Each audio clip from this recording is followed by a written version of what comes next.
有些客户拉鸡回来养一段时间，然后再卖给鸡贩子，那么这样呢就需要注意了。刚拉回来的这个鸡很容易出现肿头肿脸、闭眼缩头、瞌睡、采食量下降。那严重的鸡还会呼噜、咳嗽、伸脖子、张嘴喘气、发出怪叫声。时间长一点，如果不治疗的话，鸡就会出现死亡。死的那个鸡鸡冠发紫，呈败血症。那今天我就来给大家说一下导致这些症状出现的原因和我们该怎么样去预防。之所以会出现这样的情况，最根本的原因就是鸡抗体水平的下降。因为我们大家都知道啊，在育雏过程当中，养殖户都非常仔细，各种疫苗防疫做得非常到位。那随着鸡的生长，抗体水平它在不断的衰退，基本上做完幼苗后，它的一个衰退周期就是在鸡4到5个月左右。那么这个时候，绝大多数的鸡它就已经要面临着上市呀。那在这种情况下，养殖户一方面为了自己的方便，不会再进行加强免疫，那这个时候鸡的抗体水平在快速的衰退，就处在一个发病的一个临界点。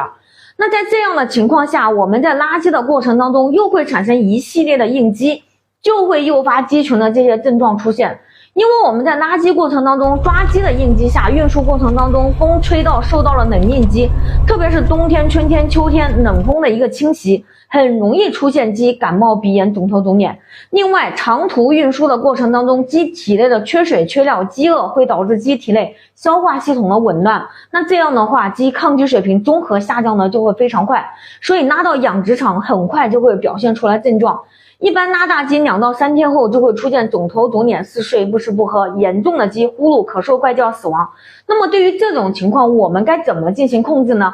第一天拉回来的鸡一定要单独放在一个地方管理，不能够放到自己的养殖场。因为每年都有很多养殖户出现这样的情况啊，就是说从外面拉回来的鸡也没有进行隔离，直接跟自己的鸡进行一个混群饲养，那拉回来的鸡的这个症状就会快速的传染到自己的养殖场，污染自己的养殖场，还有自己的养殖场本身就有问题，养殖场有过传猴的发病史，那外面的鸡群本来就没有做过传猴疫苗，也没有这个毛病，那结果来了以后也会在你的场地感染。所以外面拉回来的鸡一定要单独隔离饲养。另外，鸡拉回场地之后，要给鸡喝糖盐水，给鸡补充能量和水分。葡萄糖是100斤水加5斤，盐是1000斤水加2斤，让鸡喝4个小时。然后可以给鸡喝一些多维呀、鱼肝油呀，补充营养抗应激。3到5天鸡发病之后，我们再用药，用感冒、鼻炎、气囊炎的药联合用药。那具体的用药方案可以私信我。那这一期的视频到这都结束了，感谢大家的收看。养鸡方面有什么问题，也可以在评论区留言，或者就是说私信给我，那我看到以后都会给大家回复的。